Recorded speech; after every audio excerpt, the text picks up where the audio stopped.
그 선생님은 어떤 분이신지 자기소개를 해주시겠습니까? 예, 저는 그 3개월 전에 그 서울역에서 그 노숙을 했던 별명은 간디 형님입니다.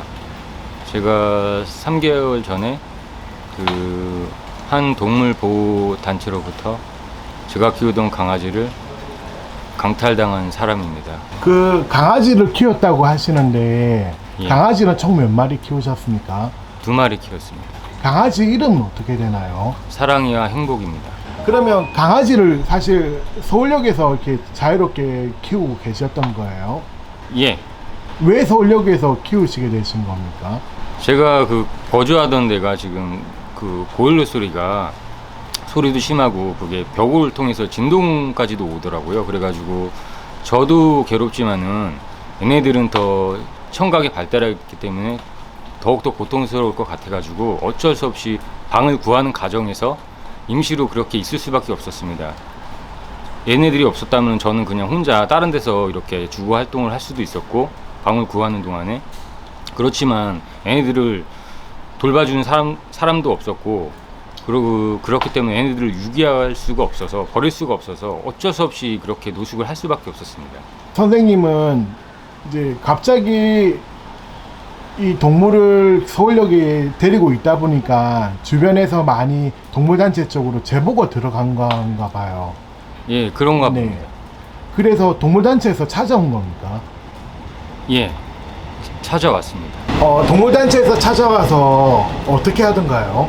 우선은 건강검진 받았는데 이 신장 수치가 한 마리는 그때 당시 7일 나왔고 한 마리는 9가 나왔어요. 근데 뭐 얘네들이 지금 신장 수치가 안 좋아가지고 이거를 병원 입원 치료를 하시는 게 어떻겠냐고 저에게 이렇게 물어봤는데, 그 상황에서 여러 명이 그렇게, 그 사람들은 어떻게 보면 설득이라고 이렇게 했겠지만은 저한테는 굉장히 정신적으로 억압을 받았고, 그런 내용으로 이렇게 계속 이렇게 제가 무슨 판단이나 이렇게 사고를 없을 정도의 이렇게 강한 그 대화적인 그 압박을 받았습니다. 억압이 아니고 압박을 받았습니다. 그래가지고 얘네들을 너무 사랑하게 지금 치료를 시키는 게 맞다고 생각을 했고요. 그래가지고 제가 그 치료를 하라고 이렇게 얘기를 했고, 이 사람들이, 후원자들이 그거를 도와주겠다는 사람들이 너무 많으니, 하지만 그 후원금으로다가 치료를 해주는데 자기네들 앞으로 돼야지만은 그 동물병원 원장이 이렇게 얘네들을 입원시켜줄 수 있다고 하여서 그거를 이 사람들을 100% 믿고 이렇게 써주었습니다. 근데 그때 당시 조건이 있었습니다. 그 병원에 입원해 있는 동안에, 맡겨진 동안에, 치료하는 동안에 이렇게 얘네들을 자주 면회할 수 있는 그런 조건과 치료 후에 반드시 저에게 돌려주는 조건을 이렇게 동의를 받고, 그때 당시 제가 안정적인 주거 환경이 갖춰지지 않았기 때문에 제가 안정적인 주거 환경을 곧 마련해 보겠다 해가지고 얘네들 입원시킨 다음에 얼마 있다가 제가 안정적인 주거 환경을 갖추게 되었습니다. 그런 사실을 뭐 동물단체 대표에게도 말을 했고, 그 주위 분들한테도 말을 했고, 그렇지만 그 입원시키는, 그 동물병원에 입원시키는 대가라고 해야 되나요? 조건으로 해야 되나요? 형식상으로다가 그렇게 포기각서를 써야만 입원시킬 수 있다고 하고, 그거를 거기에 대해서 그냥 형식상으로 이름이랑 그 주소랑 주민번호, 핸드폰 번호 이것만 대충 썼습니다. 그리고 끝났고요. 거기에서 이 사람들이 신분증을 요구하길래 저는 전에 그 잃어버렸던 그 효력이 없는 신분증 있지 않습니까? 그 발급 날짜가 틀린, 잃어버린 줄 알았는데 그 찾은 그 신분증을 제가 줬고요. 이건 형식상으로 입원시키기 위한 거니까 상관이 없다고 하여 이 사람들 더더욱 신뢰할 수 있게 되었습니다. 그리고 나서 일정을 잡아서 이 사람들이 이렇게 면회를 같이 해야 된다고 하더라고요. 지금 그 말을 듣고서 제가 일정을 잡아서 이렇게 면회를 하려고 했고요. 하지만 며칠 후 말씀은 틀렸습니다. 제가 무슨 권리로 포기각서를 썼는데 무슨 권리로 이런 것들을 하시냐는 식으로 말씀을 다 하시고 나서, 그리고 그때 당시에 제가 인스타그램 같은 거를 얘네들을 사진이나 이런 걸 보려고 했는데 차단을 나중에 시켜놨더라고요. 차단을 시켜놓고, 그러면 이제 선생님의 그 강아지 2마리를 그 뒤로 SNS에서도 못 보고 그 다음에 실제 병원에 가서도 못 보는 그런 상황이요. 완전히 그냥 저는 계속 이렇게 주기적으로 볼 수 있는 줄 알았는데 네. 4월 13일 날 완전히 생이별을 한 겁니다. 그러니까 그 동물단체와 만나자마자 그 뒤로부터 한 번도 강아지를 못 만났다는 거죠. 못 만났습니다. 면회도 안 되고. 연애도 안 되고. 네. 그리고 제가 지인한테 그러면 동영상이라도 이렇게 보여줘가지고 얘네들이 그 버려졌다는 거를 인지하지 못하도록 이런 식으로 내가 그런 쪽으로다가 이렇게 하려고 이렇게 지인한테 알려드렸습니다. 근데 이 사람들은 전화 받는 거를 이렇게 책임 회피를 했고요. 네. 그리고 전화 받는 거를 나중에는 차단까지 다 해놨고요. 네. 그리고 저를 스토킹이나 무슨 영화방해나 무슨 여러 가지 무슨 법적으로다가 조치를 취하겠다고. 근데 제가 지금 이 사건이 강아지를 제가 판다고 사과달라고 이렇게 이런 식으로 저한테 누명을 씌워가지고 그게 그 제보자가 허위 사실을 했는지 아니면은 이 동물단체가 뭐 하도 뭐 무슨 제보가 들어오니까 이거를 어떻게 명분상으로 구조하기 위해서 이렇게 작전을 짜고서 이렇게 입을 맞춰서 했는지는 모르겠으나 저는 지금 공고 입양 공고 올라올 때까지만 해도 그래도 믿음을 갖고 있었어요. 설마 이 사람들이 나에게 약속 동의한 거 인스타그램에 공지에다 다 올리고 이렇게 안정적인 주거 환경이 갖춰질 때까지 이런 것도 다 올렸고 이 사람들이 말한 것들을 다 증거들이 있지 않습니까? 근데 입양 공고까지 올릴 줄은 몰랐어요. 저에게 돌려줄 줄 알았는데 입양 공고를 올리고 나서 아 이거는 뭔가 잘못됐구나. 너무 지금 억울해가지고 지금 제가 정신과 치료를 받고 있고요. 지금 이 사건 일어난 후부터 제가 극단적인 선택을 그런 생각을 엄청 많이 했어요. 지금도 하고 있고 지금 제가 만약에 이렇게 억울하게 당한다면은 제가 이런 세상을 제가 살아가야 할 명분이 있나 이런 생각을 합니다. 그 강아지 2마리를 몇 년 동안 키우셨습니까? 3년 가까이 키웠습니다. 3년 가까이 키우셨어요. 예. 그리고 이 당시에 제가 건강검진을 받기 전에 펫보험을 들라고 네. 카톡으로다가 그 보험사들이랑 그 여러 문의 상황에 대해서 카톡을 상담을 했습니다.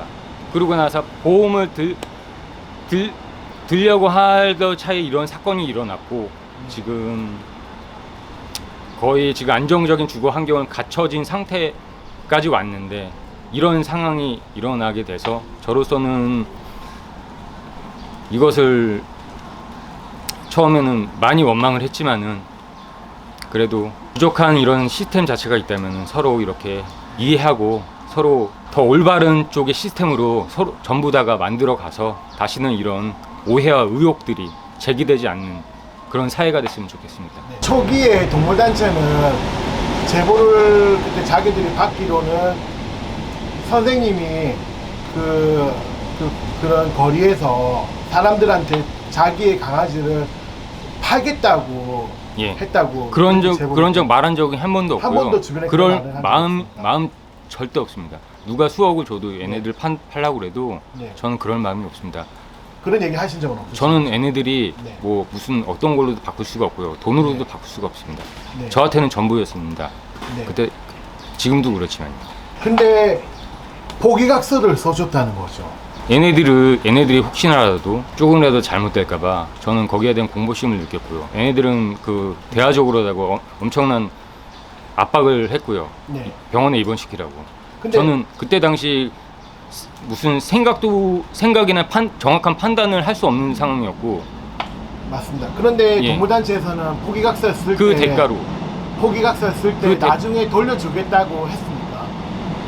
당연히 했죠. 인스타그램 공지에도 올라와 있지 않습니까? 네. 근데 포기각서를 받은 거네요. 그쵸. 포기각서를 받은 날짜는 언제십니까? 4월 13일입니다. 그 당일이네요. 예. 그 뒤로 전화상으로 한 얘기들, 모든 것들, 그리고 이 사람들이 저에게 한 행동들, 또 중국으로부터 어떤 사람에 의해서 협박 전화까지 왔습니다. 저한테는 그때 당시에 굉장히 정신적으로 그 네. 전화를 받고 나서 신변에 약간 두려움도 느꼈고, 네. 그걸로 인해서 제가 신변 보호 조치를 지금 해야 될 상황에 처해져 있고요. 네. 예, 이 모든 의혹들이 너무 많기에 네. 이것들을 풀어나가지 않고서는 저는 제가 살아갈 수 없는 상황이 이르렀습니다. 이번 사건과 관련해서 예. 경찰에 조치를 취하셨다고 얘기를 들었습니다. 경찰에 허위사실 배포로다가 조치를 취했고요. 어떤 그렇지만은 사실 배포 말씀입니까? 제가 강아지를 뭐 사가주세요 이렇게 제발 사가주세요 이렇게 판다는 식으로 그 누명을 씌웠고요. 그래가지고 내가 그게 너무 억울해가지고 그거를 경찰서에 가서 이거를 조사를 받고 신고를 했어요. 고소장을 접수를 했어요. 근데 경찰 불송치가 나왔습니다. 이유는 뭐냐? 나를 특정할 수 있는 얼굴이 안 잡혔기 때문에 이거는 그 변호사에게 물어봤습니다. 근데 이거는 그 명예훼손으로 걸 수가 없다. 그래가지고 이 사람들이 이런 걸 다 알고서 이렇게 얼굴 안 나오게 하고 다 그 밑으로만 나오게 해가지고 저는 너무 억울하게 지금 누명을 당한 상태이고요. 우선은 이 누명을 벗고 싶습니다. 선생님은 결국은 강아지를 돌려받기를 원하신다는 거죠. 돌려받기를 당연히 원하죠. 그것도 네. 있고 지금 이러한 상황은 후원자들은 모르고 있습니다. 그렇죠. 제가 누명을 제가 누명을 받았다는 이런 상태를 후원자들은 모르고 있고 너무 죄송하고요. 지금 이런 것들을 좀 알려달라 대표에게도 말을 했고 문자로다 말을 했고 이렇게 했지만은 아무런 뭔가도 없었고 이런 진실을 후원자들이 모르고 얘네들 치료를 위해서 후원하게 된 거에 대해서 정말 깊이 죄송하고 사죄의 말씀드립니다. 그 동물단체는 선생님의 강아지를 이용해서 후원금을 받았다는 거죠. 뭐 이번 치료를 위해서 후원금을 이렇게 인스타그램에 공지에 올렸고 네. 이렇게 많이 했는데 네.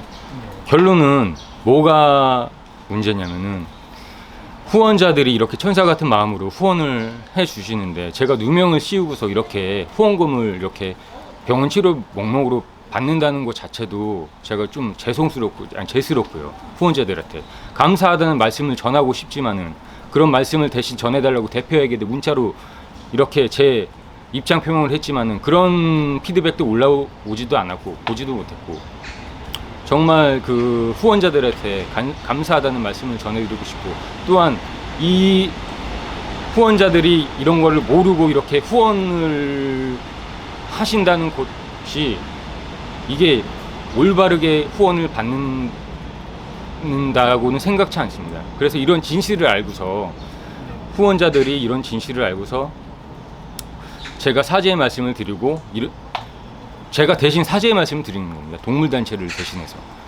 그리고 후원자들한테 감사하다는 말씀을 인스타그램에 공지를 안 올렸기 때문에 머리 숙여 감사하다는 말씀을 드리고 또한 죄송하다는 말씀을 또 한 번 드립니다. 혹시 마지막으로 하시고 싶은 말씀 있으시면 해주시겠습니까? 목적은 제가 지금 우선은 강아지를 찾아가지고 안정적인 주거 환경에서 얘네들을 어떻게든 이렇게 같이 이렇게 행복하게 해주는 게 목적이고요. 두 번째는 이런 일이 다시는 발생하지 않도록 어떻게든 막을 거고요. 그것을 어떻게 막냐면은 제가 이런 극단적인 선택까지 생각할 정도로의 그 고통을 당했기 때문에 다시는 뭐 이런 피해자가 나타나지 않도록 유튜브에서 제가 알릴 생각입니다. 제 닉네임은 그 간디 형님이고요. 그 유튜브를 제가 이제 출시할 겁니다. 그 이름은 그 악마의 전쟁입니다. 악마와의 전쟁. 다시는 이런 억울한 피해자가 발생하지 않게 정말 내 있는 힘을 다해서 일을 하도록 할 거고요. 이 사건에 대해서 아시는 분들, 다시는 이런 피해자가 발생하지 않도록 제가 열심히 노력하겠습니다. 그리고 마지막으로 한 말씀. 이 사랑의 행복이를 위해서 걱정해 주시고 후원해 주시고 병원 치료 이렇게 하라고 후원금도 대주시고 이러한 분들에게 정말 머리 숙여 감사하다는 말씀을 드리고, 사랑의 행복이 말고도 정말로 불쌍하고도 다른 곳에서 고문받고 학대당하고 이런 강아지들을 위해서, 이런 동물들을 위해서 동물보호단체는 정말 투명성을 가지고 온 국민이 알 수 있는 그런 투명성을 가지고 의혹을 제기하지 못하도록 이런 시스템을 갖추게끔 하는 일이 제 일이라고 생각을 하고요. 혹시나마 동물보호단체가 오인의 오해를 받았다면은, 그로 인한 무슨 이미지 타격이나 손해를 당했다면 그것 또한 제 잘못으로부터 일어난 것이라고 이렇게 말씀드리고, 그 동물단체를 욕하시지 마시고 차라리 저에게 그냥 욕을 해주셨으면 감사하겠습니다. 추후 그런 발생되는 일들이 없도록 전부 다 노력을 할 거고요. 동물을 사랑하는 사람들이 전부 다 힘을 합쳐서 그런 시스템을 마련을 할 겁니다. 이번 사건은 제가 부족하지만은 프랑스 동물단체 녹시자 강탈 사건과 비슷한 전 세계적으로 퍼져나갈 수 있는 파급력을 가지고 있는 사건이라고 생각을 합니다. 이 사건을 위해서 많은 학대당하고 고문받는 동물들이 이 사건을 인해서 양지로 나와서 행복해질 수 있는 권리, 동물복지, 동물보호법이 지금 있지만 동물들이 보호받을 수 있는 그런 법이 갖춰지고 있지 않습니다. 그렇기 때문에 이거를 위해서 저는 끝까지 싸울 거고요. 모든 지금 동물 사랑하시는 분들, 반려가족 1,500만 이상의 분들, 반려동물 키우시는 그런 분들이 전부 다 힘을 합쳐야지만 이게 가능하다고 생각합니다. 마지막으로 사랑의 행복이 꼭 찾을 거고요.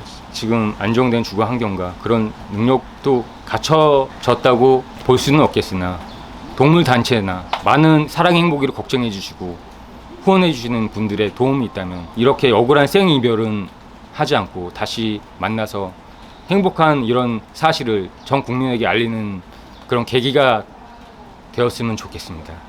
다시 한번 이런 억울한 사건이 발생하지 않도록 저와 모든 반려동물 키우시는 분들, 1,500만 원 이상의 그런 분들과 동물 사랑하시는 분들, 전 국민이 다 힘을 합쳐서 잘못된 점들은 서로 타협을 하고 합의점을 찾아서 서로 이렇게 좋은 방향으로 이끌어 가야 하지 않나, 이제는 그런 생각을 합니다.